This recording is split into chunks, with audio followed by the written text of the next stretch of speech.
चैतन्य प्रभु नित्यानंद श्री अद्वैत गदाधर श्रीवासदि गौर भक्त वृंद। हरे कृष्ण कृष्ण कृष्ण हरे हरे, हरे राम राम राम हरे हरे। ओम नमो भगवते वासुदेवाय।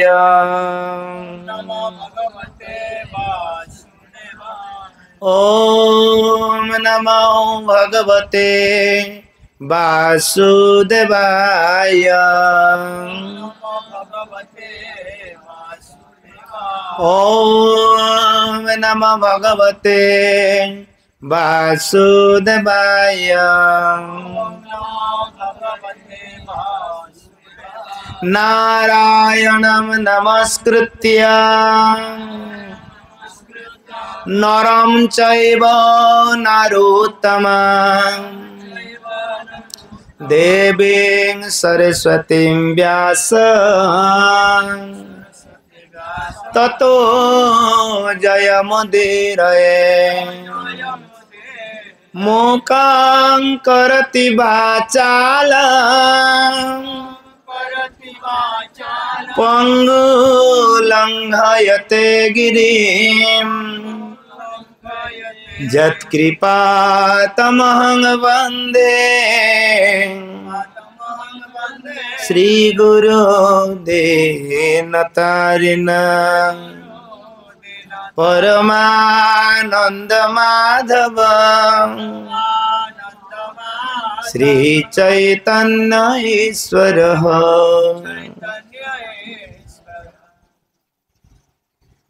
नमो विष्णुपदाय कृष्ण पृष्ठाय भूतले श्रीमते जय पताका संहिते नमः। हरे कृष्ण। तो उपस्थित सकल भक्तদের चरण कमले पुनः प्रणाम निवेदन करी আমরা आज के श्रीमद् भागवतम ये आलोचना क्रमे जे राधा माधवेर बा राधा कृष्णेर এই ঝুলন যাত্রা উৎসব এটা আমরা পালন করতে থাকব। কেননা উদ্দেশ্য হচ্ছে কি না ভগবানের কথা কীর্তন শ্রবণ করা, ভগবত চিন্তায় সদা মগ্ন থাকা। কেন ভগবত গীতায় ভগবান প্রায় অনেক জায়গায় উল্লেখ করেছেন যে ব্যক্তির কর্তব্য কর্ম কি হওয়া উচিত, ব্যক্তির চরম বা পরম কর্তব্য কি হওয়া উচিত। কেন ভগবত গীতা হচ্ছে মানব সভ্যতার একটা গাইড বুক বা ম্যানুয়াল বুক, যে আমাদের জীবনকে আমরা কিভাবে উপযোগ করব, কিভাবে জীবন শৈলী আমরা নির্মাণ করব, তা আমাদেরকে জানতে হলে গীতা থেকে শিখতে হবে বা জানতে হবে। কেননা প্রত্যেক জীব আমরা যেহেতু মনুষ্য জন্ম লাভ করেছি, অত্যন্ত অত্যন্ত দুর্লভ জন্ম মনুষ্য জন্ম। মনুষ্য জন্ম সাধারণ জন্ম না। কেউ মনে করবে না যা জন্ম পেয়েছি বাস ওই গত পশু জীবনে বা পাখি জীবনে এই যেগুলো করতে পারিনি, বাস মনুষ্য জন্ম পেয়েছি, বাস স্বাধীনভাবে যা কিছু করতে পারবো, আমাকে কেউ রুকাবট করার জন্য আমাকে কেউ প্রতিরোধ করতে পারবে না। কিন্তু মনুষ্য জন্ম সেই জন্য না, পেয়েছ মনুষ্য জন্ম কৃষ্ণ ভক্তি করিবারে। এই যে আমরা মনুষ্য জন্ম লাভ করেছি, এর কেবলমাত্র উদ্দেশ্য হচ্ছে ভগবানের প্রতি ভক্তি যাজন করা। মনুষ্য জন্ম না আহার নিদ্রা ভয় মৈথুন এই কাজ করে তার বাস জীবনটাকে একবারে অকারণে বিলিয়ে দেওয়া, এই জন্য মনুষ্য জন্ম না। আচ্ছা, আগে থেকে বলে রাখছি, আমার এই বাংলা একটু অসুবিধা হতেও পারে, জানি না। তো কেননা অনেক সময় এই উড়িষ্যায় বিভিন্ন জায়গায় প্রচার করতে করতে বা বিভিন্ন জায়গায় কথা বলতে বলতে মাঝে মাঝে উড়িয়ে আসতে পারে। কেন এটা তো বড় আর কোনো অসুবিধা নেই, তবুও যদি এসে যায় একটু বুঝে নেবেন, কেন এটা তো বাংলাড়িয়া জায়গা না। তো যাই হোক, তো মনুষ্য জীবনের উদ্দেশ্য না কেবল আহার নিদ্রা ভয় মৈথুনে এই রত থেকে তার জীবনকে একবারে তলিতলান্ত করে শেষ জীবন পর্যন্ত কেবল জন্ম পেয়েছি, আমি জন্ম হয়েছি মানে আমার কর্তব্য হচ্ছে কি না সংসার নির্বাহ করা বা সংসার কাজ, সংসারে নিজেকে বিলিয়ে দেওয়া বা সংসার জন্য আমি যা কিছু যে যে কর্ম সব সাধন করার জন্য রয়েছে শাস্ত্রে বা যে সংসার ধর্ম যেভাবে আমাদের পরিচালনা করা দরকার সেইভাবে আমরা কাটিয়ে দিয়ে সংসার থেকে বিদায় নেওয়া এই যে মনুষ্য জন্মের উদ্দেশ্য না। হ্যাঁ, তৃণম যতেত ন পতেত অনুমৃত্যু যাবন যে লবধ্বা সুদুর্লভম ইদম। সুখদেব গোস্বামী শ্রীমদ্ ভাগবতম একাদশ স্কন্ধে বর্ণনা করছেন লবধ্বা সুদুর্লভম ইদম ইদম শরীরম, এই শরীর যে আমরা লাভ করেছি সুদুর্লভম, সুদুর্লভ অত্যন্ত দুর্লভ বস্তু আমরা প্রাপ্ত হয়েছি, কিন্তু আমরা বুঝতে পারিনি কিভাবে কেন যে এই শরীর প্রাপ্ত হয়ে গেছি এটা আমরা কখনো বুঝতেই পারিনি। যখন আমরা শাস্ত্র অধ্যয়ন করব তবুও তাহলে একটু কমসে কম হৃদয়ঙ্গম হবে যে মনুষ্য জন্ম কেন দুর্লভ, কেন দুর্লভ। এই অন্যান্য পশু পাখিদের থেকে একবারে জোর জবরদস্ত করে তাদের খাওয়া বা তাদের ভোগ বিলাস তাদের কাছে আমাদের কাজ হাসল করার জন্য এই মনুষ্য জন্ম না, মনুষ্য জন্ম কেবল ভগবানের ভক্তি করার জন্য। এখানে সুখদেব গোস্বামী বলছেন না তৃণম যতেত ন পতেত অনুমৃত্যু যাবন, যে কেবল ইন্দ্রিয় তৃপ্তি সাধন করে মৃত্যুবরণ করা এটা মনুষ্য জীবনের উদ্দেশ্য না। এই জন্য আমরা সংসারে আসিনি, ভগবান এই জন্য আমাদেরকে প্রেরণ করেননি। কেউ মনে করবে না হ্যাঁ যাবো জীবে সুখম জীবে ঋণম কৃত জীবে, হ্যাঁ যতদিন বেঁচে থাকি বাস ভালো করে বেঁচে যায়, যদি নিজের নাই তাহলে ভিন ভিন করে নিয়ে যার কাছ থেকে বাস খেয়ে দিয়ে এস করে যাওয়া ভালো। কেননা নষ্ট ভস্মীভূত দেহস্য কুত পুনরাগমনম, এই শরীরটা তো পুড়ে দিলে ছাই হয়ে যাবে, একটু এক মুষ্টি ছাই হয়ে যাবে, বাস আবার আসবে না ঋণগুলো পরিশোধ করবে। এই জন্য মনুষ্য জন্ম না, মনুষ্য জন্মের উদ্দেশ্য হচ্ছে কেবল ভগবানকে জানা, নিজেকে চিনা, কে আমি, কেন মরে যারে তাপত্রয়। সনাতন গোস্বামীর যে প্রশ্ন ছিল সেই প্রশ্নের পুনরুত্থাপন করা, কেন কেন আমায় যারে তাপত্রয়, ত্রিতাপ কেন আমাকে জগদীভূত করছে, কেন আমি ত্রিতাপ ক্লেশে ভোগ করছি, আমি চাই আমি সুখ চাই, শান্তি চাই, আনন্দ চাই, কেন আমি এইভাবে ক্লেশ দুঃখ কষ্ট অশান্তির মধ্যে আমার জীবন অতিবাহিত হচ্ছে, কেন, কোথায় তার গিল্টি পয়েন্ট, তার ফল্ট পয়েন্ট কোথায় আছে, কোথায় অসুবিধাটা কোথায় হয়েছে, এটা জানার জন্য মনুষ্য জন্ম। সেই জন্য মনুষ্য জীবন সম্বন্ধে সেই জন্য ভগবান ভগবত গীতা রূপক এই জ্ঞান অর্জুনকে মাধ্যম করে আমাদের জন্য দিয়েছেন। আর সেই গীতা জ্ঞান যদি আমরা আরোহণ করব না বা অধ্যয়ন করব না, জানবো না, নিজের জীবনে সেটা প্রয়োগ করব না, তাহলে আমাদের জীবন হচ্ছে পশুতুল্য জীবন, পশুতুল্য জীবন। কেবল খাটছি কেন, কাজকর্ম করছি কেন, খাবো ভালো মন্দ খাবো একটু, বাস ভোগ করবো, ইন্দ্রিয় তৃপ্তি করবো, এটা বিরাট একটা বিল্ডিং করবো, আমার বাবা করেনি, 10 একর সম্পত্তি করে নেবো, কেন আমার 14 বর্ষ কেউ করে দেয়নি, আমি নিজে কর্ষণ করে খাবো, নিজে কর্ষণ করে করব। এই যে একটা অহমিকা ভাব, যে আমার বংশে যেভাবে কেউ কোনোদিন যেভাবে যে জিনিসটা করেনি আমি সেটা করিয়ে দেখিয়ে দিয়ে যাব। আর কিছু কিছু জনহিতৈষী বা সমাজ সংস্কারক যে ওয়েলফেয়ার সেন্টার যারা যারা করছে, তারা মনে করছে কি না জীবনটা পরের উপকারের জন্য, কিন্তু পরের উপকার না। চৈতন্য মহাপ্রভু যে কথা বলছেন কিছু কথা আছে কিনা, একটা থিওরি, এটা আছে স্টোরি, ঠিক আছে।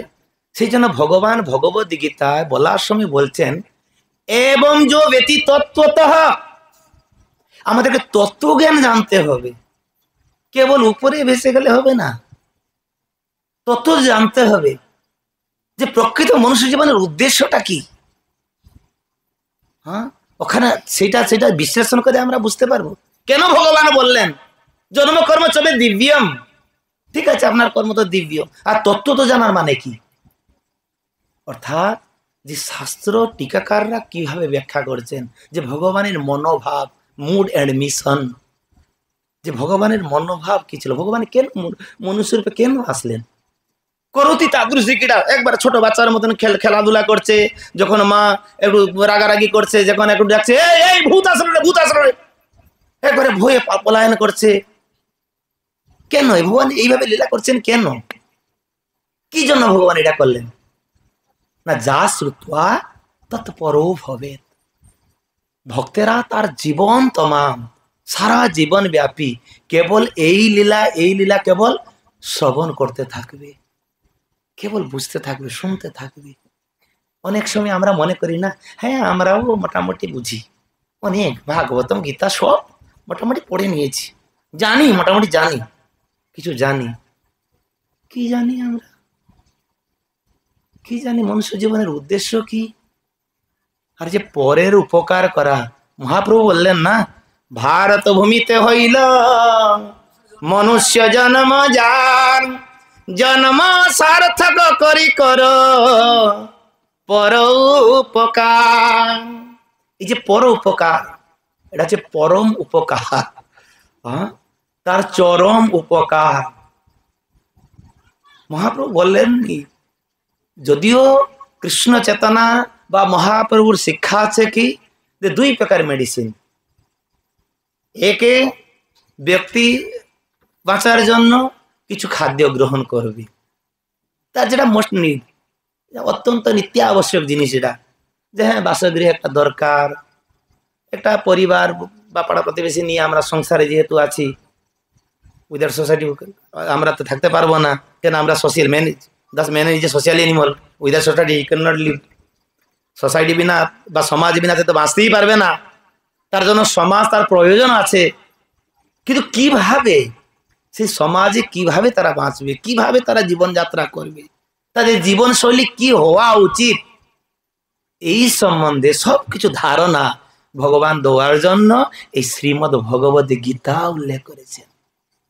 শ্রীমদ্ ভগবত গীতা, যাতে একজন ব্রাহ্মণ কুলে জন্মগ্রহণ করেছে, একজন ক্ষত্রিয় কুলে, একজন পরিবারের গার্জিয়ান, একজন রাজনৈতিক নেতা, একজন সমাজ সংস্কারক, একজন গুরু, একজন গৃহিণী, একজন মাতা, একজন পত্নী,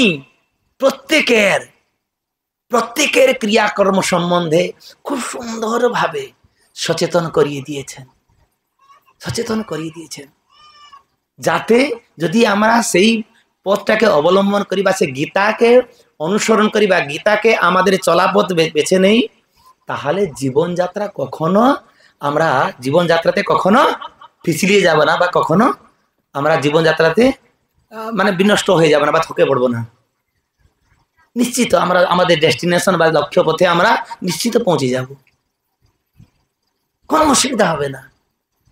সেই জন্য ভগবান এই যে কথা বললেন যে পরম উপকার, যে একজনকে আমি অনাহারকে আহার দিচ্ছি, অনেক ওয়েলফেয়ার সেন্টার করছে না, হ্যাঁ, যে যত্র জীব তত্র শিব, বা জীবে প্রেম করে যে এই জন, এই যে বাংলায় যে কথা আছে, এটা সাধারণ কথা না, এটা সাধারণ কথা না।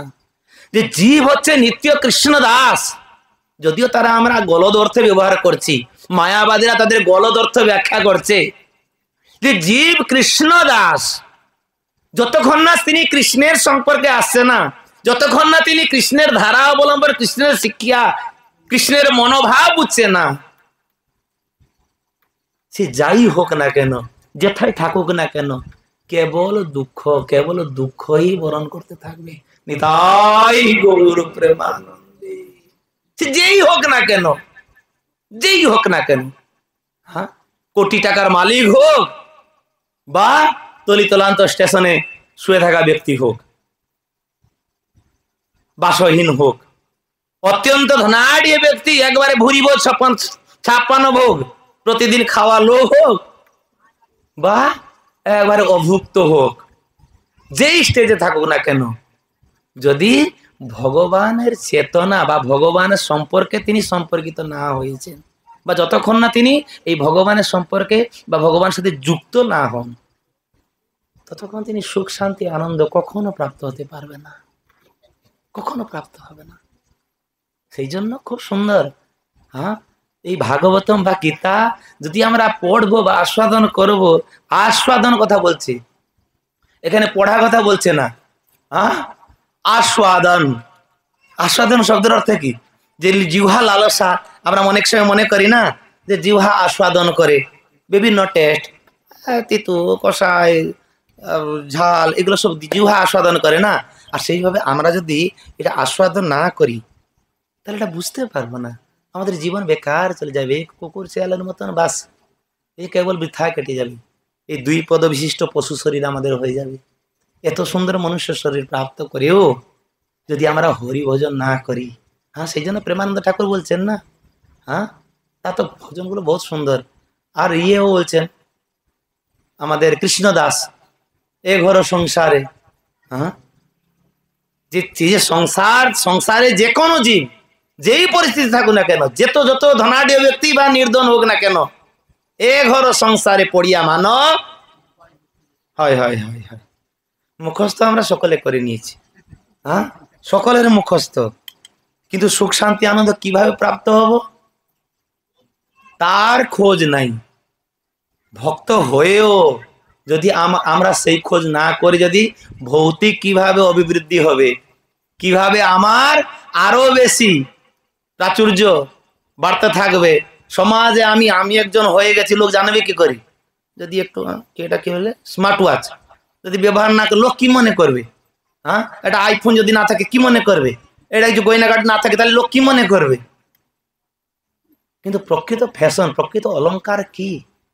বৈষ্ণবের প্রকৃত অলংকার হচ্ছে তার মতি গতি রতি কি, মানে কতটা কৃষ্ণ অনুরক্ত হয়েছে, কতটা কৃষ্ণর দিকে যাচ্ছে, না এই ভৌতিক পদার্থ প্রতি তার লোলুপতা ভাব, এটা বৃদ্ধি প্রাপ্ত হচ্ছে। এটা আমাদেরকে সবসময় জানতে হবে, সবসময় শিখতে হবে।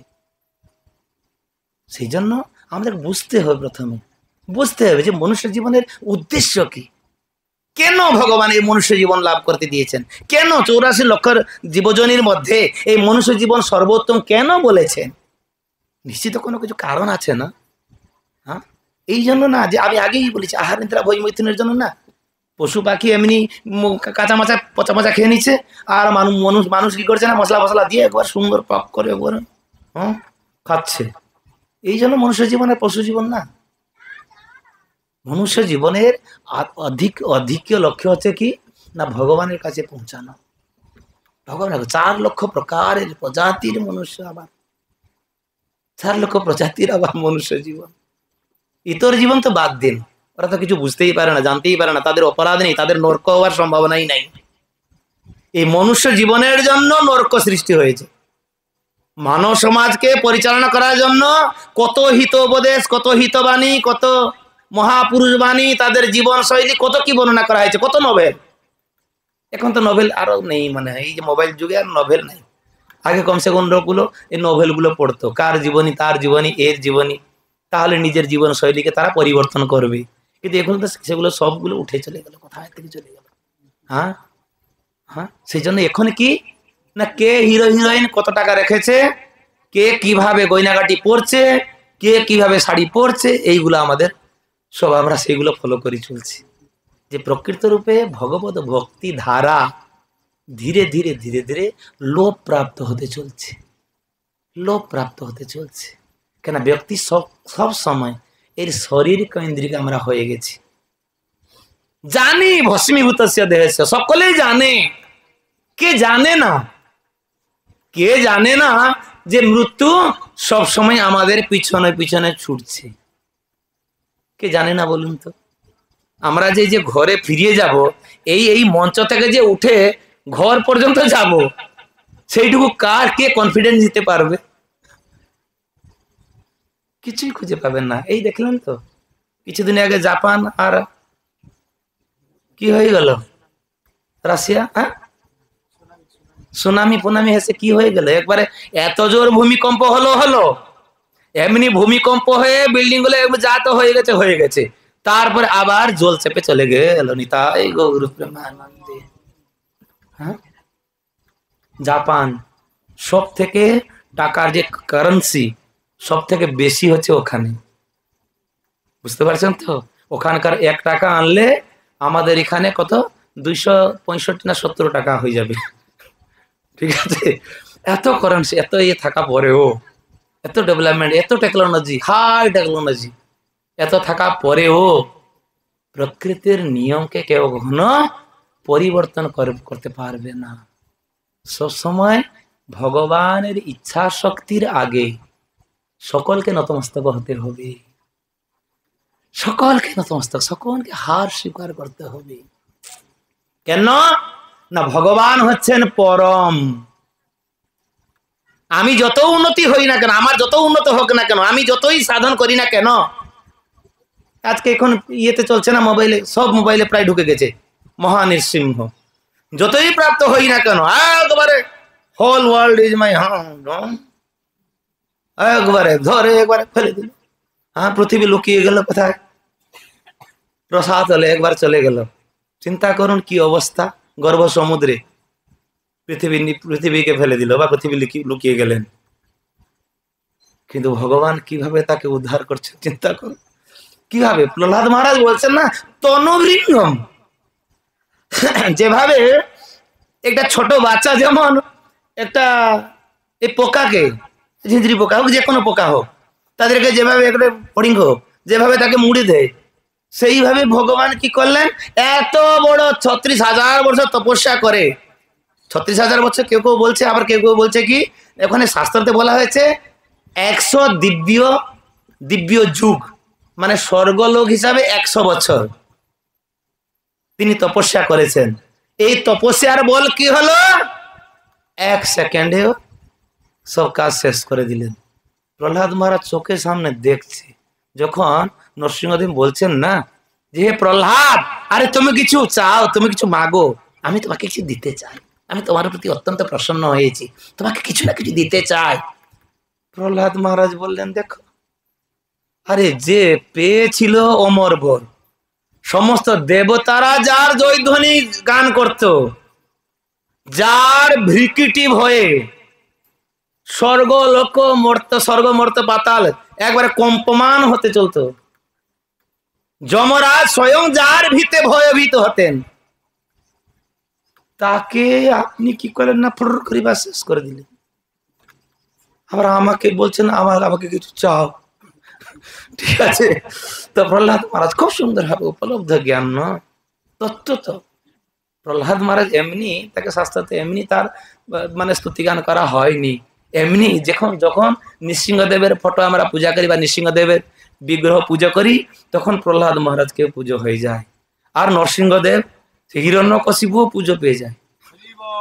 বুঝতে পারছেন তো, কেন সাধারণ ছিলেন, সাধারণ লোক ছিলেন না। হ্যাঁ, জয় বিজয় ছিলেন না, জয়ে সাধারণ লোক না, ভগবানের নিত্য পার্শ্বদ ছিলেন। তো এই ভগবানের এই মানবী লীলা, ভগবানকে কে আমরা বুঝতে পারবো বলুন তো। ভগবান এই যে আজকে যেমন দোলাই বলে দোলনা খেলছে, দোলায় কে বসে, বাচ্চাগুলো বসে না, না হলে কোন একটা বুড়ো বুড়ি বসবে। হ্যাঁ, দোলায় 2-3টা কারণ আছে, আমাদের ভক্তরা ব্যাখ্যা করে বলছে যে দোলায় বসলে এক চিন্তা শক্তি চলে যায়। যদি কোনো দুশ্চিন্তায় আপনি থাকেন, তাহলে দোলায় বসে 2-4 বার একবার দোলতে থাকবেন, সঙ্গে সঙ্গে ঘুম চলে আসবে। তাই গৌর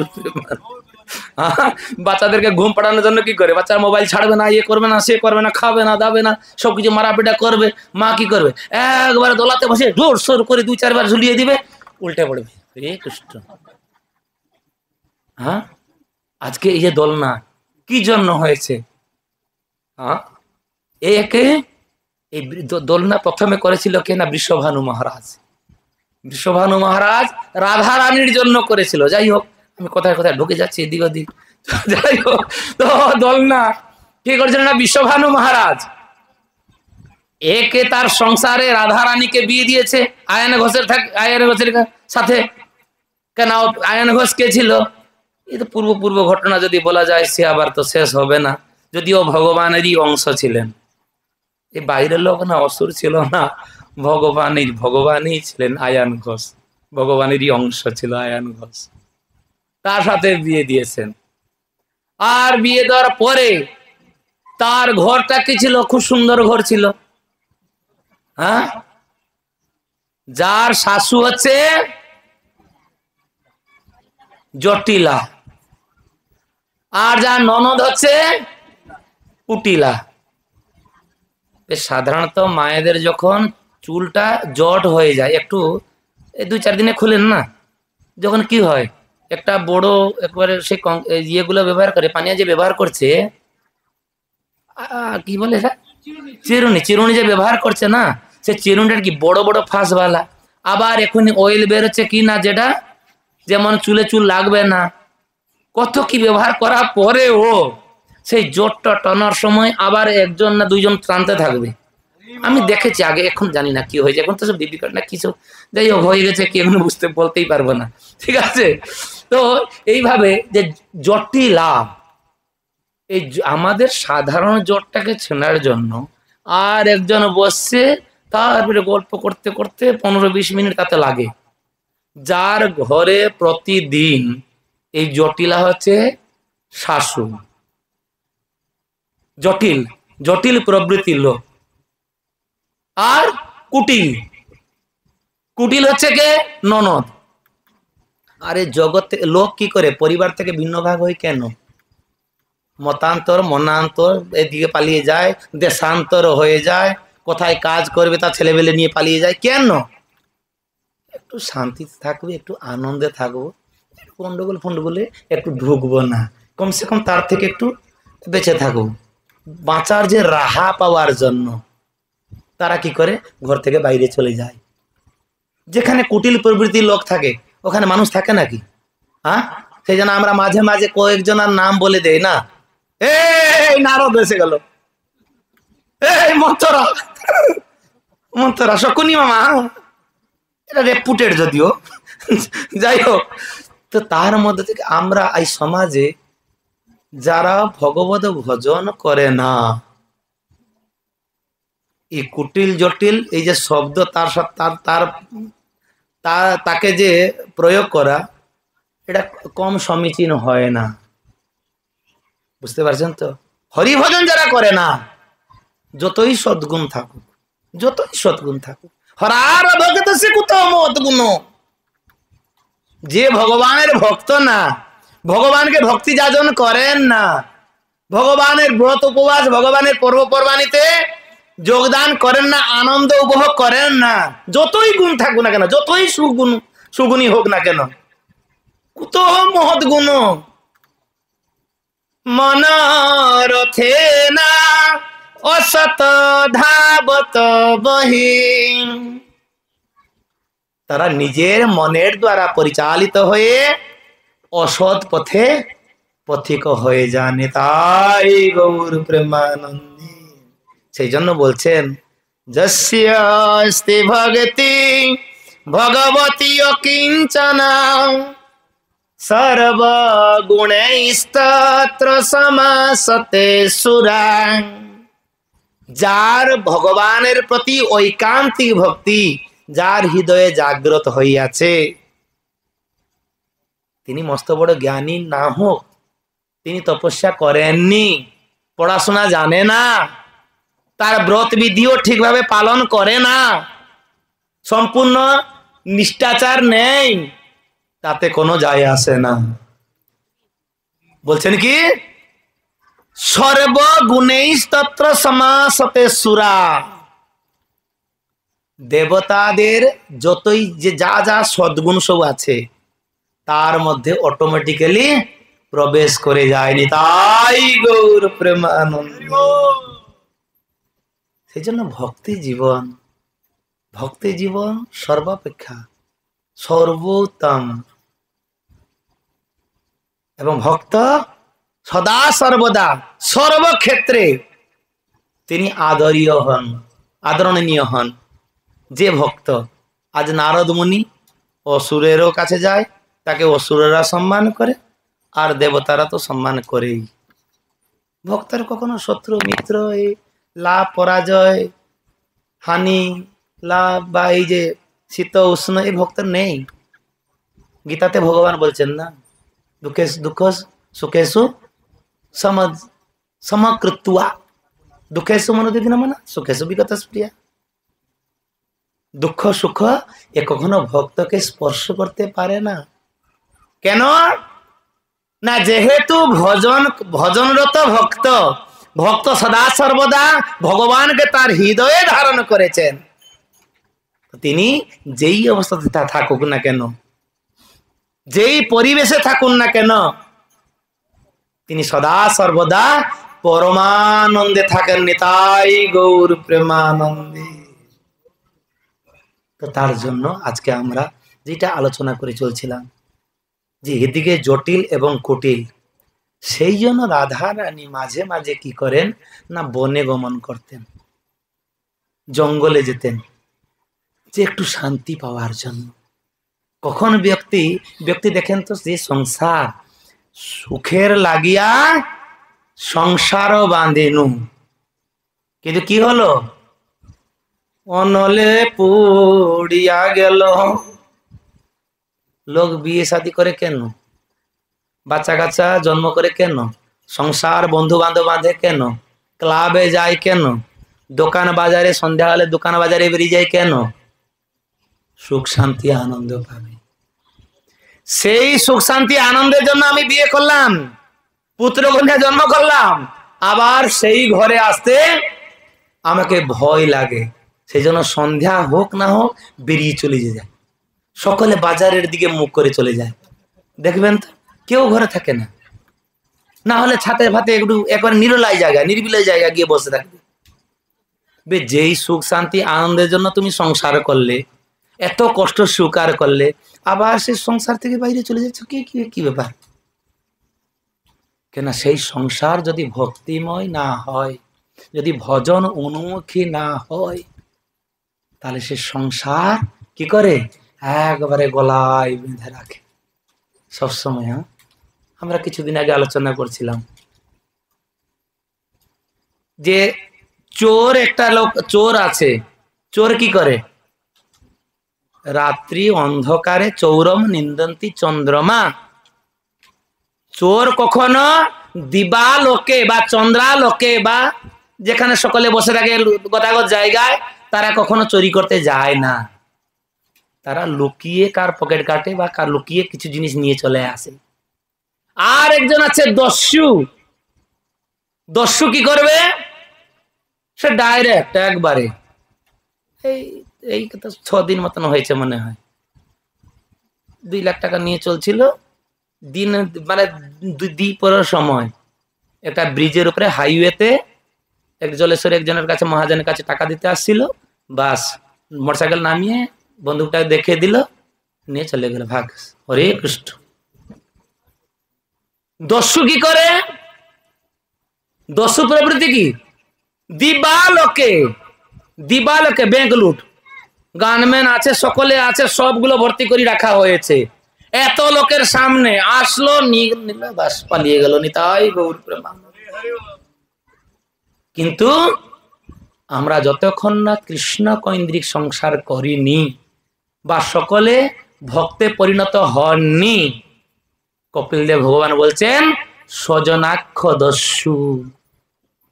স্বজনাক্ষ দস্যু, এ দস্যু তো দিবালোকে বন্দুক দেখিয়ে বা গুলি বারুদ দেখিয়ে বা কিছুটা ভয় দেখিয়ে নিয়ে যাবে।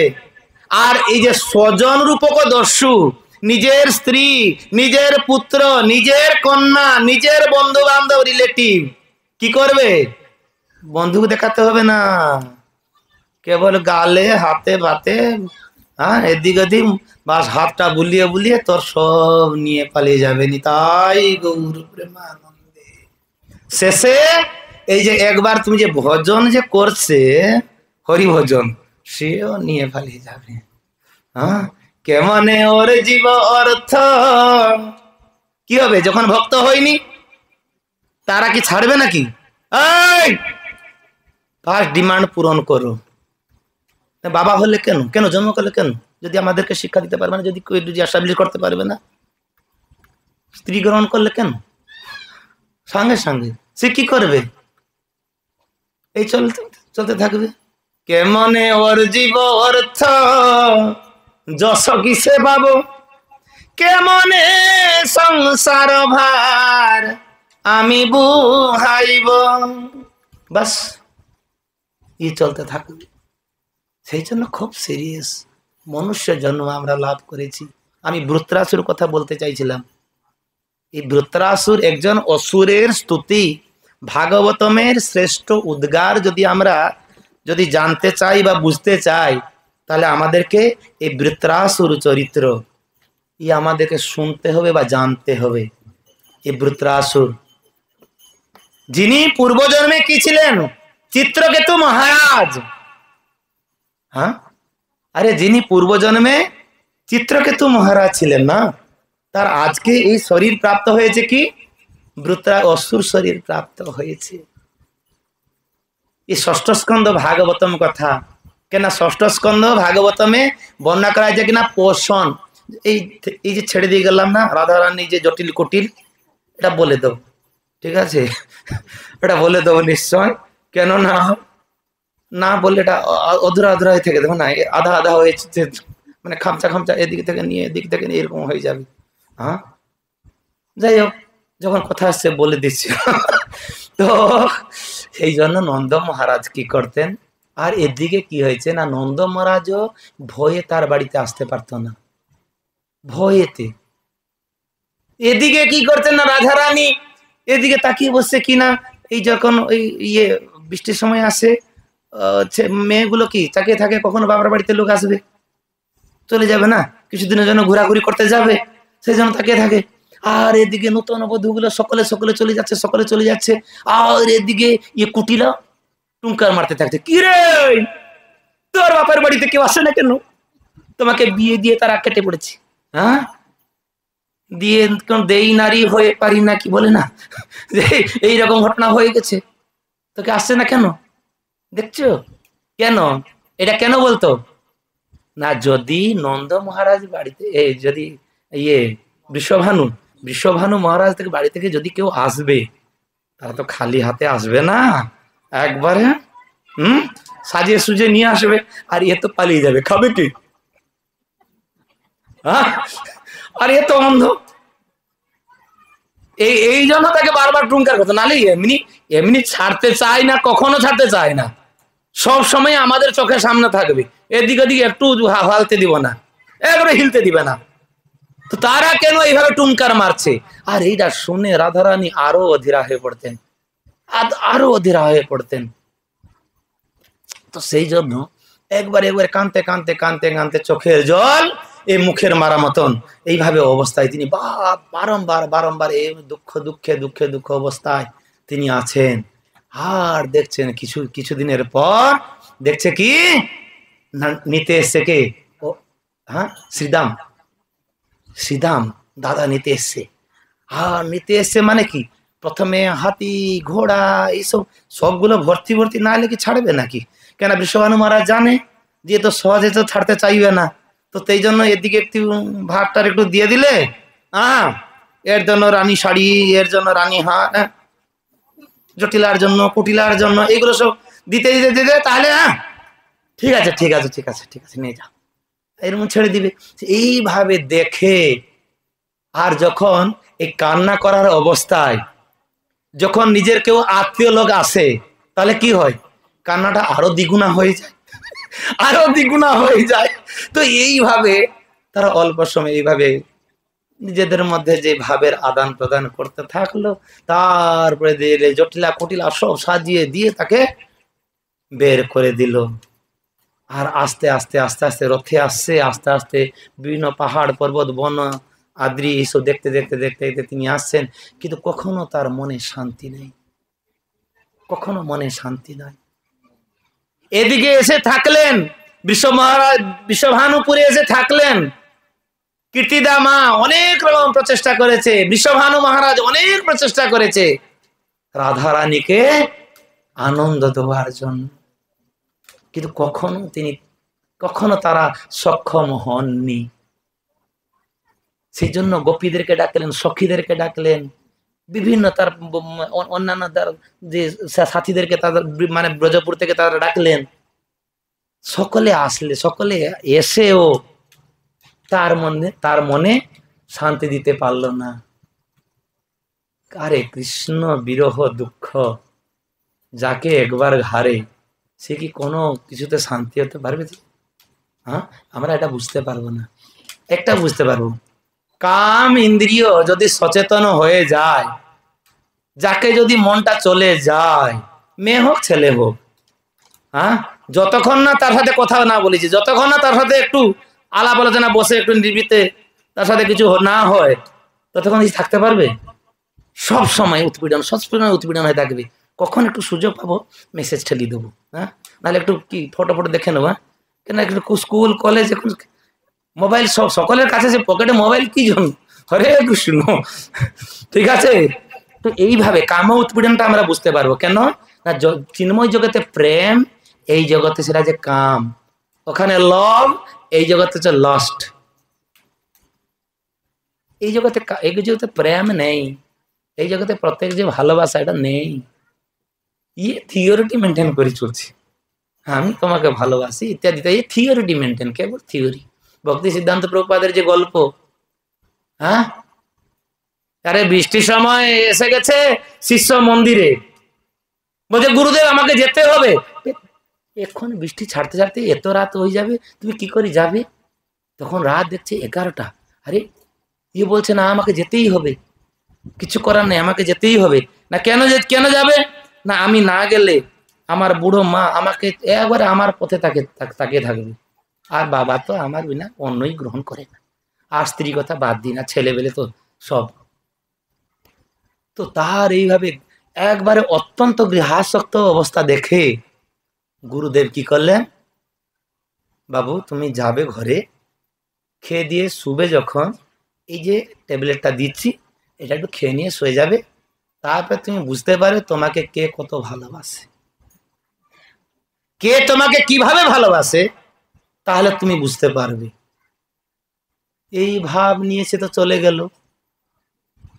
গিয়ে একবারে বাবা মা সকলে একবারে বাইরে বসে আছে, কেউ খায়নি শুয়েনি, সকলে দেখে আনন্দ, আয় বা খোকা কোথায় গেছিল, নানা প্রকার যেভাবে বলে না, একবারে এনে সুন্দরভাবে পরিবেশন করে তাকে খাওয়া দিয়ে শুয়ে দিয়েছে।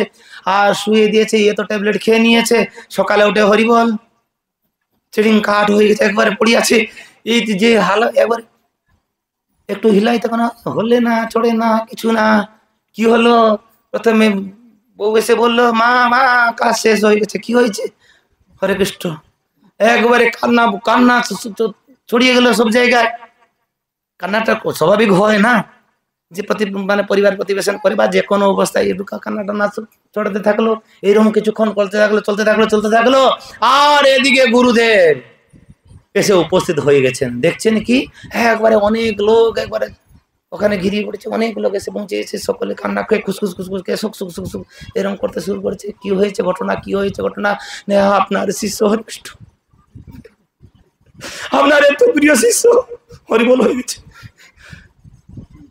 গুরুদেব বললো, যখন বাবা মা সে কান্নাকাটি করলো, কিছুটা গুরুদেব আপনি কিছুটা করুন।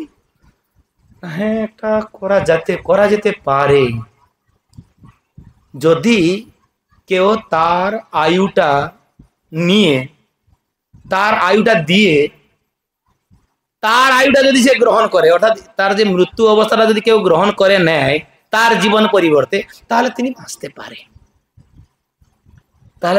পারেন। যদি কেউ তার জীবনটাকে দিয়ে দেয়, সে যদি তার অবস্থা নিয়ে নেয়, তার অবস্থা নিয়ে নিবে আর কি, তাহলে আমি কিছু করতে পারি। এটা শোনার পরে তার মুখে, সেই এর মুখে তাকিয়ে আছে। অনেক সময় গুরুদেব বলে, কি হলো?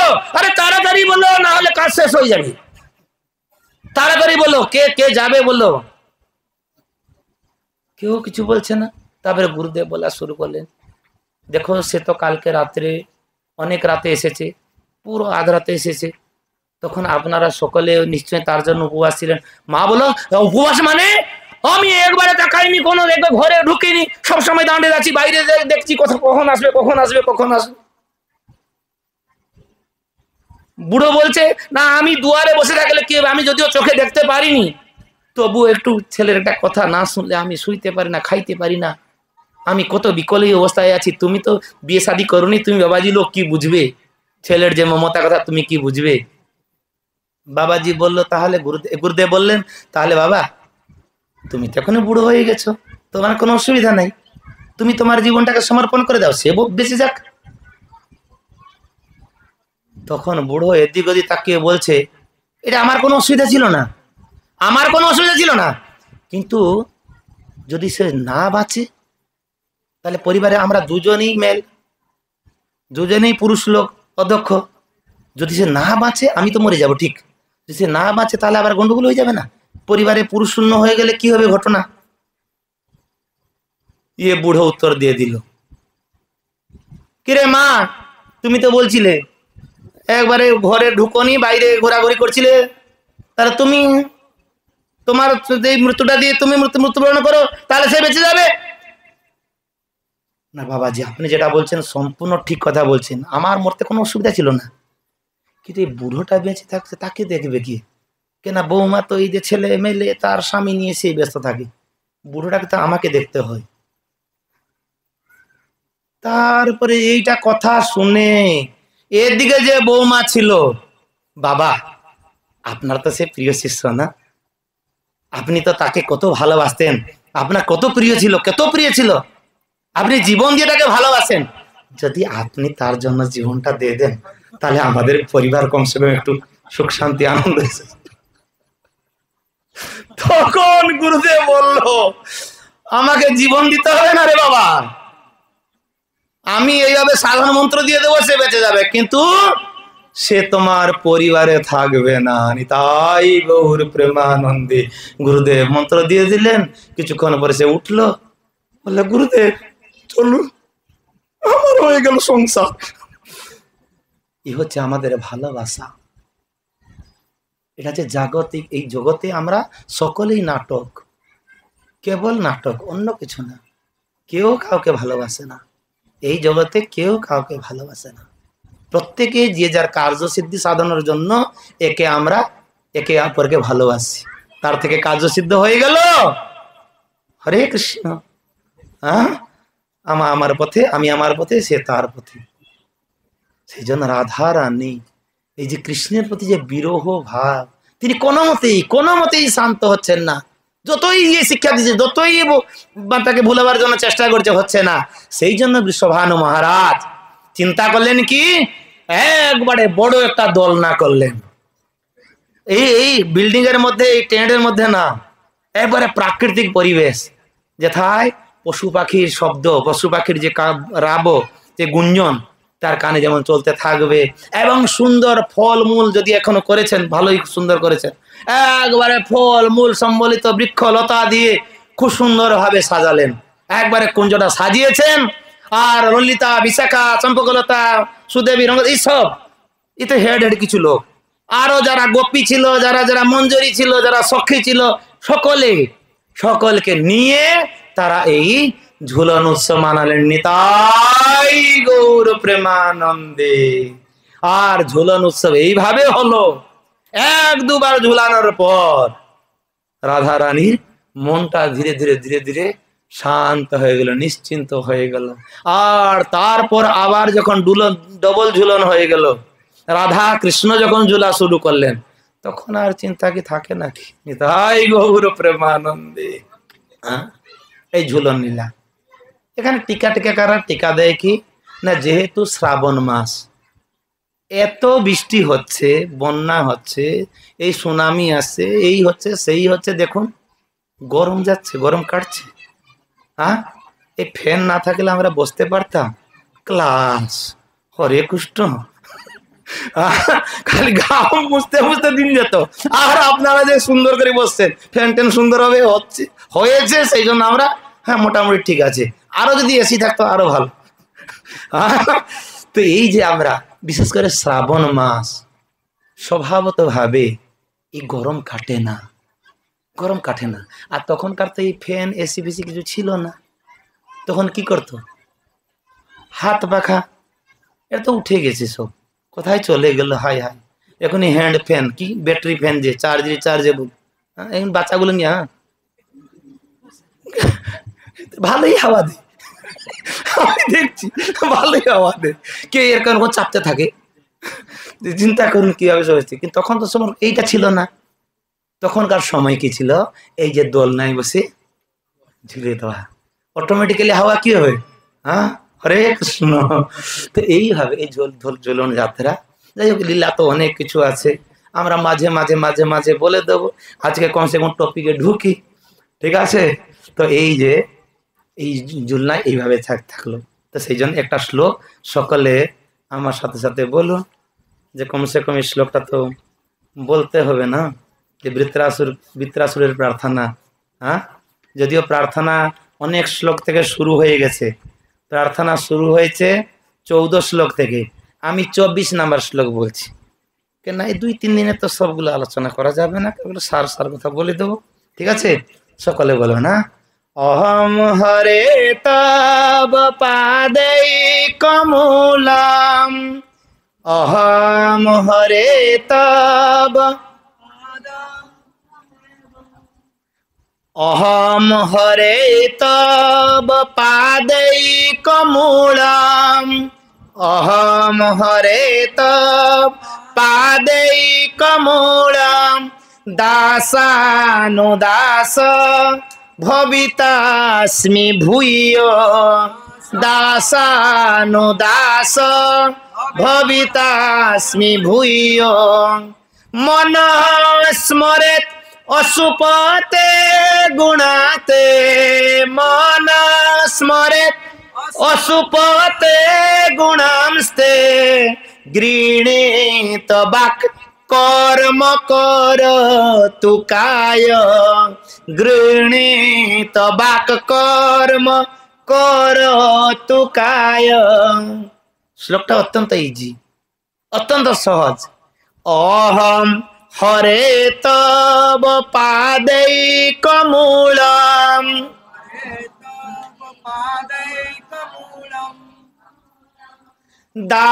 দাসানুদাস্য ভবিতাস্মি ভূয়,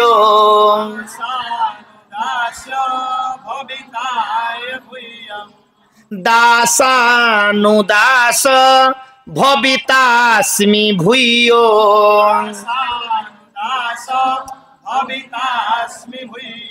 মনঃ স্মরেৎ অসুপতে গুণাংস্তে,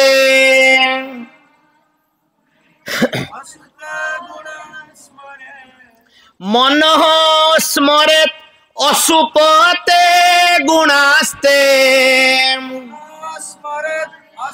পতে গুণাংস্তে, গৃহীত বাক কর্ম কর তু কায়, গৃহীত বাক কর্ম কর তু কায়।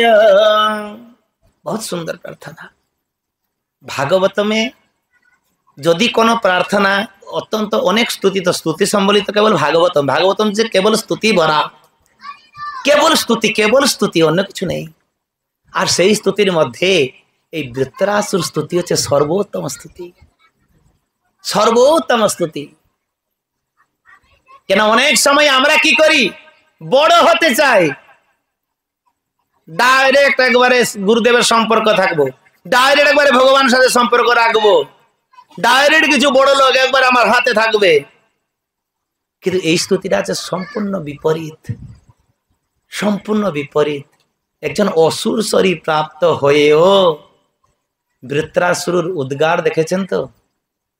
হ্যাঁ, যে অহম হরে তব পাदैक মূলম দাসানুদাস ভবিতাস্মি ভূয়, হে হরি আমি আপনার পাদ পদ্মে এই মাত্র প্রার্থনা জানাই যে আপনি আমাকে কি করেন, দাসের অনুদাস করে দেন। কেউ দাস হতে চাইবে? কলিযুগে আমরা পড়াশোনা করছি কেন, চাকরি বাকরি করছি কেন? মালিক হব, মালিক হব, আমি কিছু করব, কিছু করে দেখাবো, কিছু প্রত্যেকে। আমি 10টা নাম ওঠে, 80টার নাম উঠছে। সকলে মালিক হতে চায়, এই কলিযুগে কেউ দাস হতে চায় না। কেন, দাসের যে কষ্ট বুঝতে পারবে না, দাস না হলে বুঝতে পারবেন, বুঝতে পারবেন তো? যদি কেউ অন্যের ঘরে চাকর থাকে, চাকর মানে থেকেছে, তাহলে সে বুঝতে পারবে। চাকর থাকলে তেমনি বুঝতে পারবেন। চাকরের যে ক্লেশটা চাকর থাকলে বুঝতে পারবে, না হলে বুঝতে পারবেন না, বুঝতে পারবো না। কেন আমরা তো এখন কলিযুগে আমাদের জন্ম, কোথায় সে 10-20 পয়সা সংগ্রহ করা, 5 পয়সা 10 পয়সা সেগুলো নাই। এখন মানে পা ধোয়ার খনি 200 টাকা নোট, নাহলে 500 টাকা। কলিযুগ। আগে 5 টাকা 10 টাকা মজুর মূল্য ছিল, এখন তো কিছু নাই। একবার কাজ করতে যাবো, 400 টাকা দিবি কি বল, নাহলে 500, নাহলে তোর বাড়ি যাবো না হোট। আবার জামাই হবে, তাকে সেবা করতে হবে, নিতাই বহু। ঠিক আছে, কেন দাস শব্দ এখন নেই, সম্পূর্ণ উঠে গেছে। উগ্র সভ্যতা হয়ে গেছে, উগ্র সভ্যতা। এটা এটা আমাদের ভারত সভ্যতা ছিল না, এটা যে পাশ্চাত্য সভ্যতা, অত্যন্ত অতি উগ্র সভ্যতা, অতি উগ্র সভ্যতা। কেউ 5 মিনিট 10 মিনিটের জন্য কেউ দাঁড়ায় না, যেইভাবে ও পাস করে যাবো গাড়ি, যেইভাবে ও, আমি সামনে যাব, আমি কেন এত পিছনে কেন থাকবো?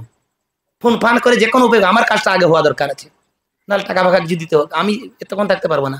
পুরো প্রচন্ড উগ্র সভ্যতা, রাক্ষস সভ্যতা, ধ্বংসাভিমুখী বর্তমান জগৎ চলছে, ধ্বংসাভিমুখী।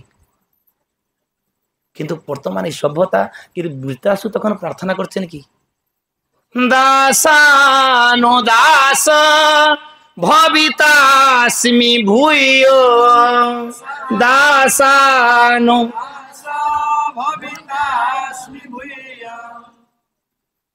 দাসানো দাস ভবিতাস্মি ভূয়। ভগবান যদি জিজ্ঞাসা করবেন, আরে বৃত্রাসুর, আরে তুমি দাস হবে কেন? চিত্রকেতু শরীরে ইয়ার পূর্বজন্মে কি ছিল? চিত্রকেতু মহারাজ, চিত্রকেতু শশাগরা পৃথিবীর রাজা ছিলেন, শশাগরা পৃথিবীর রাজা ছিলেন। আর ভগবানের কৃপায় তিনি যে রথ প্রাপ্ত হয়েছিলেন, হ্যাঁ, তার যে রথ ছিল, সেই রথ ছিল কি একবার সংকুচিত প্রসারিত হতো, বুঝতে পারছেন তো? একজন গেলেও সিঙ্গেল সিট থাকতো, আর ডবল গেলে ডবল সিট, ট্রিপল সিট, এইভাবে। 1 কোটি পত্নী গ্রহণ করেছে চিত্রকেতু মহারাজ। তার রকম কেউ ভোগবিলাসী ছিল না জগতে, যদি সাধারণ দৃষ্টিতে দেখা যায়। 1 কোটি পত্নী যার, আর ভগবান, কিন্তু তিনি ভগবানের ভক্তি ছাড়েননি, ভগবানের ভক্তি ছাড়েননি। এত বিষয়ী লোক হয়েও আমরা একজন পত্নী গ্রহণ করছি, কে বা ব্রহ্মচারী আছে, সে ভক্তি করতে পারছে না। 1 কোটি পত্নী গ্রহণ করে সে ভক্ত হয়ে গেল, হরে কৃষ্ণ, কোনো টেনশন নেই। হ্যাঁ, কেন? টেনশনটা দিয়ে দিচ্ছে ভগবানকে, নিতাই গৌর প্রেমানন্দে। হ্যাঁ, তোমার কার্য তরে উপর জীবধন, তোমার সংসার ভার করিব বহন। তোমার কার্যের তরে উপার জীবধন। রাজা হয়েও তিনি কেন, তার নাম এত ভোগবিলাসী লোক, 1 কোটি পত্নী গ্রহণ করছে, ভাগবত পৃষ্ঠাতে তার প্রথমে নাম। আবার তার পরবর্তী শরীর সে অসুর হয়েছে, তার আবার উদ্গার হচ্ছে কিনা, দেবতাদের স্তুতি প্রধান হলো না, রানী কুন্তির স্তুতি প্রধান হলো না, ভীষ্মদেবের স্তুতি প্রধান হলো না, অর্জুনের স্তুতি প্রধান হলো না, তার স্তুতি প্রধান হয়ে গেল কেন? তিনি কি ভাব, তার ভিতরে কি উদ্গার, তার ভিতরে কি ভাবনা ছিল, কি ভাবনা ছিল। সে দেহ জ্ঞানে তিনি ছিলেন না, এই শরীর জ্ঞানে তিনি ছিলেন না। 1 কোটি পত্নী গ্রহণ করা পরেও অনাসক্ত জীবনযাপন, নিরাসক্ত জীবনযাপন। সেই জন্য গৃহস্থকে 2 প্রকার ব্রহ্মচারী আছে। একজন হচ্ছে যে নৈষ্ঠিক ব্রহ্মচারী, যারা স্ত্রী গ্রহণ করবে না, বাস তারা মন্দিরে গুরুদেবের নির্দেশ হিসাবে জীবনযাপন করবে, গুরুদেবের নির্দেশ হিসাবে। এটা না সংসার থাকবে, বিয়ে করবো না, বুঝতে পারছেন তো? আর একটা হচ্ছে কি, এই যে উপকুর্বাণ ব্রহ্মচারী, অর্থাৎ স্ত্রী গ্রহণ করেও তিনি তার সাথে সেইভাবে সম্পর্কিত থাকবেন। কেবল পুত্রার্থে ক্রিয়তে ভার্যা, অন্য কিছু না, অন্য কিছু না। ভক্তি সিদ্ধান্ত প্রভুপাদকে প্রশ্ন জিজ্ঞাসা করছেন যে আপনার অনেক ভক্তিবিনোদ ঠাকুরদের অনেকগুলো ছেলে ছিল, ওরা সকলে গৃহস্থ জীবন যাপন, আপনি কেন গৃহস্থ জীবন যাপন করলেন না? গৃহস্থ ধর্ম সব থেকে বড় ধর্ম, আপনারাই বলছেন গৃহস্থ ব্রহ্মচারী উপকর্ম ব্রহ্মচারী শ্রেষ্ঠ, তার মধ্যে আপনি কেন হলেন না? ভক্তি সিদ্ধান্ত প্রভুপাদ উত্তর দিলেন কি, যে আমি যদি কনফিডেন্স হতাম যে আমার ছেলে মেয়ে বা আমার যে সন্তান বা আমার যে সন্ততি যে হবে তাকে আমি কৃষ্ণ ভক্ত করতে পারবো বা কৃষ্ণ ভক্তই হয়ে জন্মাবে, তাহলে আমি কেন 1000 পত্নী গ্রহণ করলে আমার কোনো অসুবিধা ছিল না। কেন সংসার জীবনটা তো সাধারণ জীবন না, সাধারণ জীবন না। কত বাধা, কত বিপত্তি, কত লাঞ্ছনা, কত দুর্বাসনা, দুর্বাসনা। আজ এইটা দরকার, কাল সেটা দরকার, কাল সেটা দরকার, কাল সেটা দরকার। ভক্ত হয়েও, হ্যাঁ, ভক্ত হয়েও আমাদের বাসনা দরকার, most need, I want that, আমার নিত্যান্ত দরকার, নিত্যান্ত দরকার, না হলে হবে না। এই যে ভাবধারা, শরীর চাহিদা, এটা না, এই বৃত্তাসুর শরীর শর্টলি বলে যাচ্ছে কেন, সময় তো অনেক চলে যাবে। কেন এটা হচ্ছে চিত্রকেতু হচ্ছে 7 দিন ক্লাস, বৃত্তাসুর হচ্ছে 7 দিন ক্লাস, তাতেও কম পড়ে যায়। আমাকে 3 দিনে হালকা করে নিতে হবে, ঠিক আছে? তার মধ্যে শেষ হয়ে গেল দিন, আজ শেষ, ঠিক আছে? তো সেই জন্য বলছে যে এই যে শরীর, বৃত্তাসুর শরীর থাকা, চিত্রকেতুর শরীর থাকার সময় তার পতন এইভাবে হয়েছিল যে তিনি একবার রথে সকলকে নিয়ে, তার সপরিবারকে নিয়ে তিনি কি করছেন না, এদিক ওদিক গ্রহণ করতে, সব জায়গায় ভ্রমণ করতে পারতেন, তা তো সেই লাইসেন্স ছিল, সব জায়গায় যাওয়ার তার ভিসা পাসপোর্ট সব রেডি।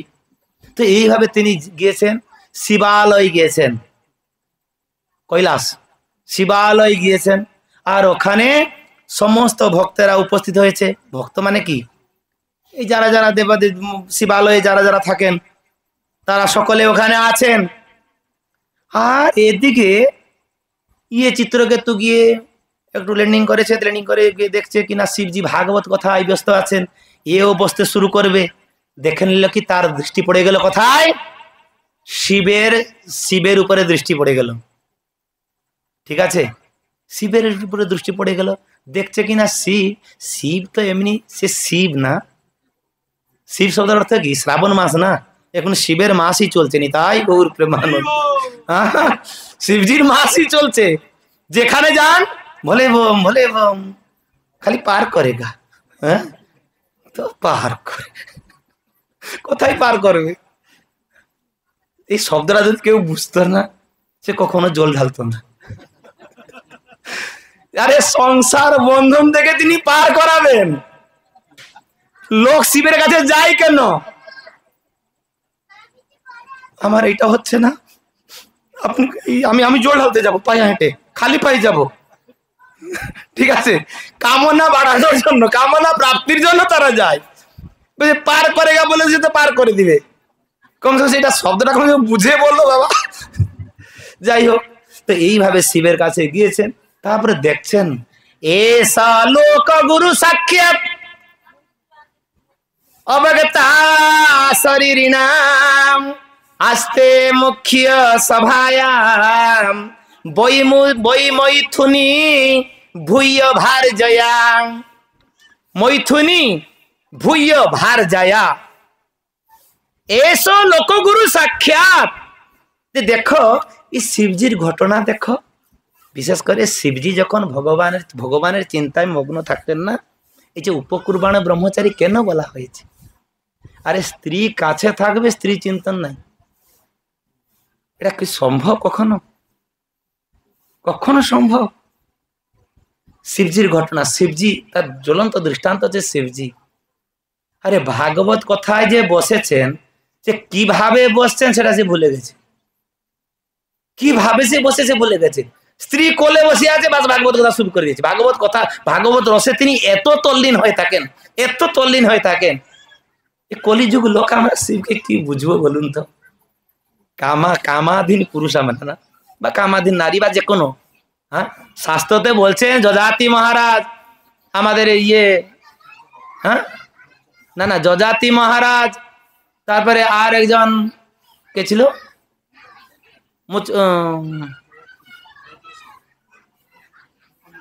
না না আর একজন ছিল নবম স্কন্ধ ভাগবতমে, উর্বশীর সাথে পুরুরবা। তারা কেন বলছেন? তারা কি এমনি কি বোকা ছিল নাকি? রাজা সাধারণ রাজা ছিল না, পুরুরবা সাধারণ ছিলেন না? আরে যিনি রাজ্য শাসন এই মর্তলোকে তো নিতে ভোগ করেছেন, আবার গিয়ে স্বর্গলোকে 100 বছর ভোগ করেছেন, তারপরে তিনি বলছেন ন জাতু কাম কামান উপভোগ্যেন সাম্যতে, যে কেউ মনে করবে না এখন শরীর পীড়া দিচ্ছে, ভোগনমুখী বাসনা জাগ্রত হয়ে যাচ্ছে, ব্রহ্মচারী বা অবিবাহিত বিবাহ করে নিলে মনে হয় কামনা তৃপ্ত হয়ে যাবে, বাস আর কোনো অসুবিধা থাকবে না। ন জাতু কাম কামান উপভোগ্যেন সাম্যতে, বরং কিসে কি হবে? ভূয়ম এব অবিভূয়তে, হ্যাঁ, অবিবর্ধতে হবিষা। যদি আগুনে যদি ঘি তো ঢালা হয়, ঘি ঢালা হয়, তাহলে সে কি আগুন বুঝে যাবে, নিভে যাবে? সে আরো জ্বলতে থাকবে। সেই জন্য তো পুরো নিষ্কর্ষ দিয়েছেন, মাত্রা সুরস্বেষা দুহিতাবা ন ভবেত এক আসন কদাচিৎ। নিজের মা হলেও, নিজের জন্মিত কন্যা হলেও, নিজের ভগিনী হলেও, বোন হলেও কখনো নিরলায় নিরিবিলয় জায়গায় একান্তভাবে কিছু সময় বসবেন না, অনেক সময় ওখানে বসবেন না। নিজের মা হলেও, বোন হলেও, কন্যা হলেও। আর অন্যান্য কথা তো কখনো লেখাই হয়নি। কেন? বলবান ইন্দ্রিয় গ্রাম, বলবান ইন্দ্রিয় গ্রাম। এই ইন্দ্রিয়গুলো আমাদের অত্যন্ত বলবান, অত্যন্ত বলবান, অত্যন্ত বলবান। অর্জুন কি বললো? বায়ুরিব দুষ্করম, বায়ুরিব দুষ্করম। বরং বায়ু বেগকে আমি আটকাতে পারবো, কিন্তু এই ইন্দ্রিয় চঞ্চল মন, এই মনকে আটকানো, এই ইন্দ্রিয়দেরকে আটকানো এত সহজ কথা না। বিদ্বাংসমপি করসতি, সাধারণ লোককে বলেননি, অত্যন্ত বিদ্বান ব্যক্তিরা, অত্যন্ত পণ্ডিত ব্যক্তিরা, বিজ্ঞ ব্যক্তিরাও তার মন অসংযত হয়ে যাবে। সেই জন্য খুব সতর্ক, খুব সতর্ক। ভাগবত শিক্ষা প্রতি পণ্যতে শিক্ষা। কিন্তু শিবজি কি আমাদের মতন থার্ড ক্লাস লোক নাকি? হ্যাঁ, বেশ এত মঙ্গলময়। আরে যার লিঙ্গ পূজা হচ্ছে, চিন্তা করুন, এরকম বিচিত্র দেব কখনো পেয়েছেন? হ্যাঁ, চিন্তা করুন তো, কত শ্রেণী সাধারণ লোক ছিলেন না। আজকে আমরা যে সোনা রূপা পড়ছি, যাই হোক, জেনে নেওয়া ভালো। এ শিবজি এই বীর্যপাতে সেটা এই সোনা রূপা যে হয়েছে, শাস্ত্রতে দেখবেন সব লেখা হয়েছে, অন্য কিছু না। আর এত যে সেটা যার কাছে আছে, এত যে দোয়ার সক্ষম ব্যক্তি, তিনি কি করছেন? সন্ন্যাস গ্রহণ মতন, সন্ন্যাসের মতন শ্মশানে বসে আছে, তার জন্য একটা ঘর বাড়িও করেননি। আর ত্রিভুবন সুন্দরী না, জগৎ সুন্দরী তার কাছে আছেন। জগৎ সুন্দরী পার্বতী সাধারণ লোক ছিলেন না, জগৎ সুন্দরী। হ্যাঁ, দেখার মাত্রকে একবারে কে মূর্ছা হয়ে যাবে। এই কলিযুগটা আমরা কাকে, এই চন্ডিমুড়ি কাকেটা দেখছি, হরে কৃষ্ণ হয়ে যাচ্ছে। হ্যাঁ, কিন্তু সে কত কত না কত সুন্দর, কত না কত সুন্দরী। সাধারণ লোক ছিলেন না। পর্বত কন্যা, হিমালয় কন্যা। আজ রাধারানী ছিলেন বিন্ধ্যাচলের কন্যা। সাধারণ লোক, এরা সাধারণ লোক ছিল না। চন্দ্রাবলী ছিল বিন্ধ্যাচলের কন্যা। আমাদের তত্ত্ব জানতে হবে না।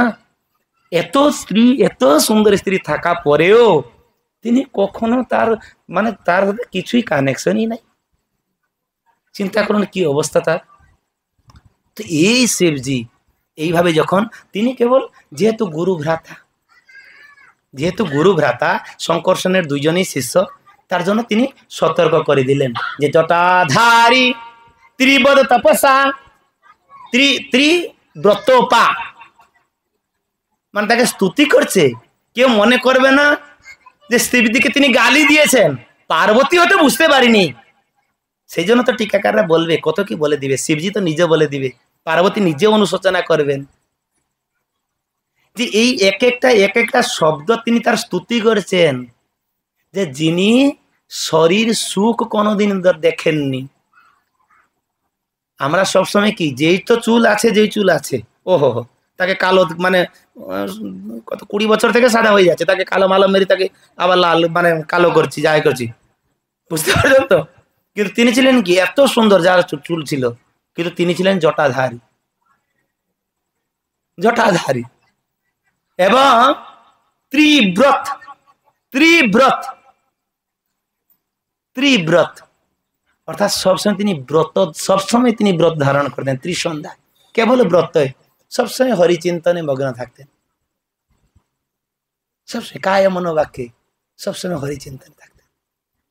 এবং তপ আদি ব্রহ্ম, ব্রহ্ম আদি সভাপতি, যিনি সাধারণ লোক ছিলেন না, যে ব্রহ্মাদি সভাতে তিনি সভাপতিত্ব করতেন, বুঝতে পারছেন না, তাকে উচ্চ সভাপতি, তিনি তাকে উচ্চ আসন দেওয়া হতো। শিব মঙ্গলময়, ব্রহ্মা নিজের তার কাছে রাখলেও ব্রহ্মার পুত্র শিব, কিন্তু তাকেও একটা উচ্চ আসন ব্রহ্মা দিতেন, বুঝতে পারছেন তো। কিন্তু সে এই রকম অবস্থা, সেজন্য বলছেন যে শিবে এই প্রকারে যে তার এই প্রাকৃতিক অবস্থা, এটা লোক দেখলে বাইরের লোক কি মনে করবে, সে তো বাইরের লোক তো তার আন্তরিকতাটা বুঝবে না, এই জন্য তাকে একটু ইঙ্গিত করে সতর্ক করিয়ে দিলেন। পার্বতী উঠে বললেন, রেগে গে বাস, আরে ইয়ে কি হলো, অয়ম কি অধুনা লোকে শাস্তা দণ্ড ধর প্রভু, আরে যে সারা জগতের প্রলয়কারী প্রভু, শাস্তা দণ্ড ধর, অস্মিদ বিধান দৃষ্টানাম নির্লজানাম চ বিকৃতম। এটি বলছে যে এই নির্লজ কোত্থেকে আসলো, এই প্রকার এত সুন্দর এই শিবজিকে অপমান করছে, আরে যে কালের যে কাল শিবজি, তাকেই বুঝতে পারলো না। এসাম অনুদেয় পদ্মা যুগমা জগৎ গুরু মঙ্গলম মঙ্গলম স্বয়ং, আরে যে অমঙ্গল হয়েও যিনি সকল জগতের যে সমস্ত অমঙ্গল জিনিস ব্যবহার করেও সারা জগতে সকলে তাকে মঙ্গলের জন্য তাকে উপাসনা করে থাকেন। শিবজির কাছে যা যা আছে সব অমঙ্গল জিনিস।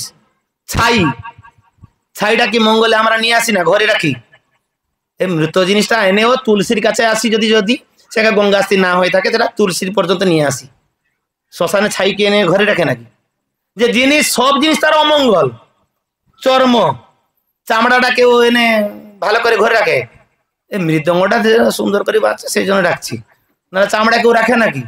আর মস্তক মুন্ডন, মস্তক মুন্ড হাত সব অমঙ্গল জিনিস তার কাছে, তাও সে মঙ্গলম মঙ্গলম স্বয়ং, তিনি সেই অমঙ্গলকে তিনি মঙ্গল করেন এবং মঙ্গল বিধানের জন্য তাকে সকলে তাকে ডাকেন। আরে এইসব জিনিসটাকে না দেখে ইয়ে কি করলো না, তাকে অপমান করছে, তার দোষ দেখতে শুরু করলো। তেন তার জন্য যে ইয়ে কি করে না, অসুর জনি প্রাপ্ত, অত পাপি অসীম জনি আসরিম যাহি দুর্মতি, হে দুর্মতি তুমি অসুর জনি প্রাপ্ত হো, কেন তোমার আসরিক ভাব, আসরিক যে চিন্তাধারা তোমার হৃদয়ে যায়নি, তার জন্য তুমি অসুর হয়ে যা। এত বড় অভিশাপ পার্বতী, আর তখন কি সবাই সকলে ভাগবত শুনছে, সকলের সামনে অভিশাপ দিলেন। আর এ কি বলল, এ চুপচাপ থেকে গেলেন। চিত্রকেতু বাজ, চিত্রকেতু কি বলল, প্রতিগৃহামিতে সাপ আত্মনো অঞ্জলি ন অম্বিকে দেবৈর মরতায় যদ প্রগতম পূর্বদিষ্ট হিতোস্যত। হে মাতে, হে অম্বিকে, আপনি আজি যা আমাকে সাপ প্রদান করুন বা আশীর্বাদ প্রদান করুন বা যাই দেন না কেন, ব্যক্তি তার পূর্বকৃত কর্ম অনুযায়ী দৈবে মর্ত্যায় যত প্রগতম পূর্বদিষ্ট, পূর্বোদিষ্ট, দেবতারা কি করেন, না ব্যক্তির যে ইহজন্মর যে সময়টা বা পরজন্ম কি হবে আমাদের পূর্ব জীবনটাকে দেখে আমাদের পরবর্তী জীবন তারা নির্ধারণ করেন, কোথায় থাকবে, কি খাবে, কিভাবে সুখ দুঃখ পাবে সেটা নির্ধারণ করে থাকে। অতএব আপনি যে আমাকে অভিশাপ দিচ্ছেন এতে আমি বিচলিত নই। কেন? প্রকৃতির নিয়ম। আরে আমাকে অসুরজনী আমায় অসুরজনী প্রাপ্ত হতে হবে, সেটা আপনার মুখ থেকে দেবতারা আপনার মুখ থেকেই প্রকাশ করে দিলেন। এতে আমি এই যে আপনি অভিশাপ দিয়েছেন এই অভিশাপটা প্রতিগ্রহণ করার জন্য বা ফিরে নেওয়ার জন্য আমি আপনাকে কখনো প্রার্থনা করছি না, কখনো প্রার্থনা করছি না। হ্যাঁ, এই প্রার্থনা সাধারণ প্রার্থনা না, এক একটা শব্দ বহুত তাৎপর্যপূর্ণ, বহুত তাৎপর্যপূর্ণ। এক একটা মানে শ্লোকটাই 2 ঘন্টা, সাধারণ জিনিস না। আপনি ফিরে এই যে অভিশাপ ফিরিয়ে নেওয়ার জন্য আমি আপনাকে প্রার্থনা করছি না। কেন? পূর্বকৃত কর্ম অনুযায়ী আমি যে শরীর প্রাপ্ত হব এটা আমার পুরো ফিক্স, এটা হয়ে আছে, তাতে কোনো অসুবিধা নেই। কিন্তু আমাকে কি করুন, যে আমাকে যেমন এইখানে আরো বলছেন যে গুণ প্রবাহ তসমিন কো সাপ কো অনুগ্রহ, গুণের প্রভাবে আমরা সাপ প্রাপ্ত হই বা আশীর্বাদ প্রাপ্ত হই।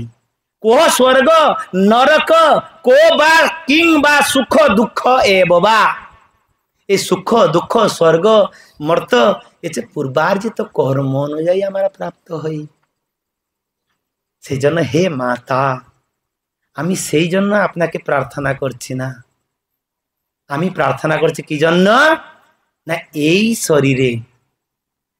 শরীরে যেইভাবে আমি ভগবত চিন্তনে রত থাকছি বা আমার চেতনা যেভাবে কৃষ্ণ পদারবিন্দতে স্থির হয়ে আছে, আমার অসুর শরীর প্রাপ্ত হলেও যেমন সেই ভাব বা সেই রকম আমার যেমন মনোভাবটা যেমন সেইভাবে থাকে বা সেইভাবে আমার মন প্রাণটা যেমন ভগবানের চরণে সদা মজ্জিত হয়ে থাকে। নিতাই গৌর প্রেমানন্দে। হ্যাঁ, এইটুকু কেবল আমাকে আশীর্বাদ করুন, এইটুকু আশীর্বাদ করুন।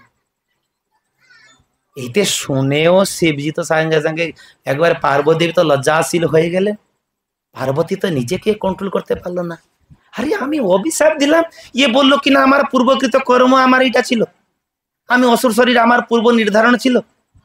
ই কি কি ধাতুতে এর শরীর তৈরি? আরে আমি অভিশাপ দিলাম, একজন দুঃখই করছে না, একটু তার মনে কোনো চিন্তাই নাই যে আমি অসুর শরীর প্রাপ্ত হবো, আমার কি হবে কি নাই, তার কোনো চিন্তাই নাই। তিনি কি করলেন? মানে অভিশাপকে আশীর্বাদ রূপে গ্রহণ করে নিল। এইভাবে পার্বতী এদিক ওদিক করে তাকাচ্ছে। শিবজি কি বললেন? হ্যাঁ, দৃষ্টবত্যসি শৃণু শুশ্রুণি হরের অদ্ভুত কর্মণা মাহাত্ম্য ভৃত্য নাম নিস্পৃহাণ মহাত্মনা। হে অম্বিকে, হে পার্বতী,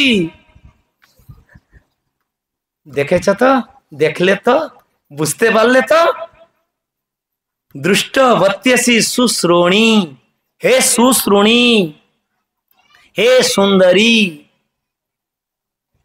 তুমি দেখতে পেলে এই ভগবানের যে ভক্তের অদ্ভুত কর্মণা, ভগবত ভক্তের যে অদ্ভুত কর্ম বা অদ্ভুত কর্মণা ইষ্টযস্য, যে অদ্ভুত কর্মা, ভগবান যার ইষ্ট, ভগবান যার প্রিয়, তার সেই ভক্তের মাহাত্ম্য বুঝতে পারলে তো? মাহাত্ম্য ভৃত্য নাম, এই তার সেবকদের মাহাত্ম্য বুঝতে পারলে তো? নিস্পৃহাণাম, তার কোনো স্পৃহাই নাই। আরে তুমি যে এত বড় অভিশাপ দিল, তিনি কখনো এটাকে দুঃখই মনে করছে না, তার কোনো চিন্তাই নাই, কোন তার টেনশনই নাই। আমাদেরকে যদি আজকে কেউ বলে দিবে যে এমনিতে 5 দিন পরে তোমার একটু কিছু বিপদ থাকছে, হ্যাঁ, সেটা বলতে হবে না, এমনি হাত দেখে উফ, বাস কেবল এইটুকু বলে দিল, কাজ শেষ। আপনার হাত দেখে কেবল বলে খালি মুখটা এমন, উফ, সব সুন্দর ছিল, ইস, বাস কাজ শেষ। তার পিছনে হরে কৃষ্ণ, যত যা লাগুক। কিন্তু এখন এত বড় অভিশাপ প্রাপ্ত পরেও, এত বড় অভিশাপ গ্রহণ করা পরেও তার কোনো টেনশন নাই, তার কোনো চিন্তা নাই। তখন